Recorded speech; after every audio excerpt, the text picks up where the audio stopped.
tous et à toutes. Alors aujourd'hui on est le 12 février, vendredi 12 et il fait super froid mais il fait super beau. Donc voilà, on va aller dans le jardin. On va aller dans le jardin et on va préparer donc cette couronne. Alors je vous cache pas que si jamais il fait très froid, je pense que je vais quand même rentrer un petit peu à l'intérieur. Et auquel cas, de toute façon je vous montrerai tout ça une fois que c'est finalisé, accroché et bien décoré. Voilà, vous avez vu? Il fait super beau, donc j'ai hâte. Ah là là, moi mes valeurs c'est liberté, soleil. Et donc voilà. Alors on va aller dans l'atelier voir ce qui reste. Il me semble que j'ai des couronnes. Alors j'ai quand même pas mal de choses encore. Il me reste un beau bouquet encore de calyptus qui est un petit peu séché, mais je pense que ça pourrait être pas mal. J'ai découpé en fait hier pas mal de petites branches. Voilà, j'ai pris le reste de branches de sapin que j'ai découpées et que je vais utiliser. Voilà, voilà. Donc on va utiliser tout ça. Et comme il fait beau, ça peut être sympa. Là pour vous, pour vous montrer qu'il fait froid. Allez.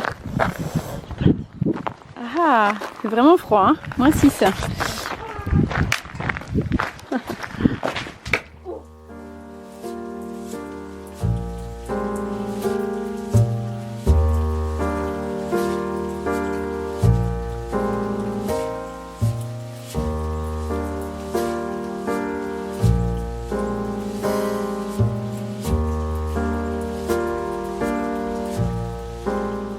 Donc voilà, donc on prend le fil de fer, vous faites déjà une première passe autour de votre cercle, un premier nœud, fixez le fil de fer.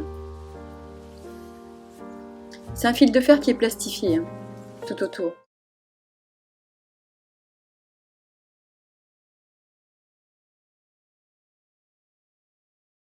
Et ensuite vous composez donc votre petit bouquet. Donc d'abord les branches de sapin, d'épicéa, et ensuite le thuya. Et puis voilà, quelques branches de pin. Formez bien le bouquet entre vos mains. Et puis ensuite vous le positionnez sur la couronne. Voilà, vous serrez bien. Et puis alors ce qui est bien, c'est qu'alors entre chaque passe de bouquet, entre chaque bouquet différent, vous intercalez en fait d'un côté et de l'autre. Vous opposez les bouquets pour avoir plus de volume à l'intérieur et à l'extérieur, pour avoir une belle couronne régulière et homogène. Et surtout bien serré avec le fil de fer.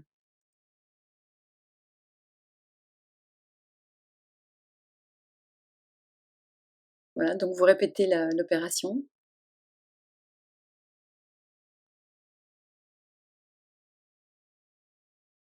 Et voilà, le tour est joué.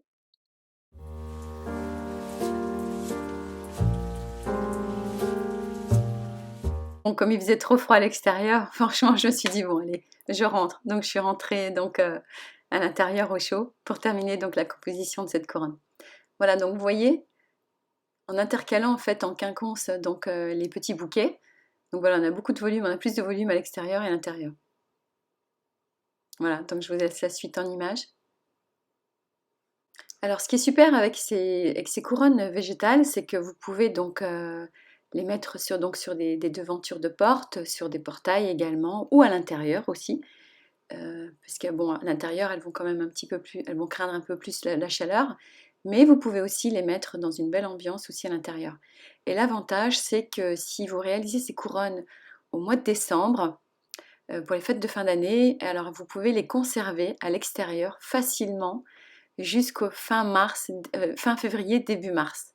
Et l'an dernier, je les ai gardés jusqu'à début mars, même mi-mars. Et donc c'est ça qui est super, parce qu'en fait votre déco de fête, une déco hivernale finalement, que vous débutez en décembre, vous la conservez facilement pendant 3 mois. Voilà, comme ça vous n'avez pas besoin de changer de décoration tout le temps. Et ça donne une jolie couleur par ces tons gris en fait.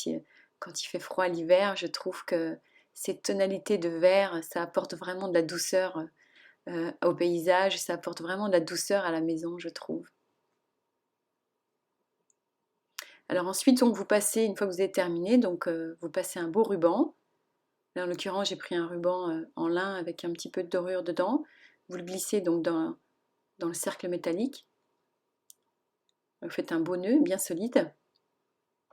Vous prenez suffisamment de longueur pour pouvoir en fait l'accrocher sur votre porte ou sur votre portail. Donc là, vous avez vu, j'ai juste fixé en fait un crochet avec les sanglots Nivis en fait, donc puisque c'est une porte métallique. Donc voilà ce que ça donne. Donc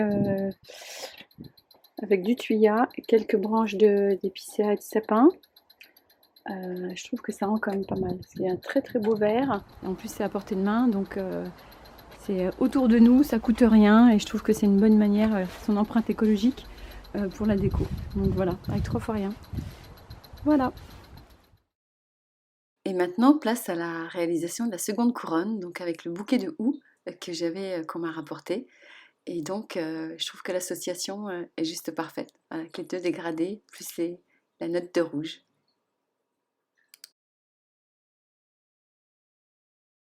Voilà, donc la couronne est finalisée. Donc vous avez vu avec du houx, un peu d'eucalyptus et finalement ça change pas mal. Donc le tutoriel est terminé, donc j'ai froid. Donc je vais rentrer et puis moi je vous dis donc à bientôt pour un autre tutoriel ou une autre vidéo. Voilà, donc n'hésitez pas si j'ai des questions, mettez en barre de commentaires, je vais y arriver, je vais pas ma voix parce que j'ai froid. Donc voilà, je vous dis à bientôt. Salut!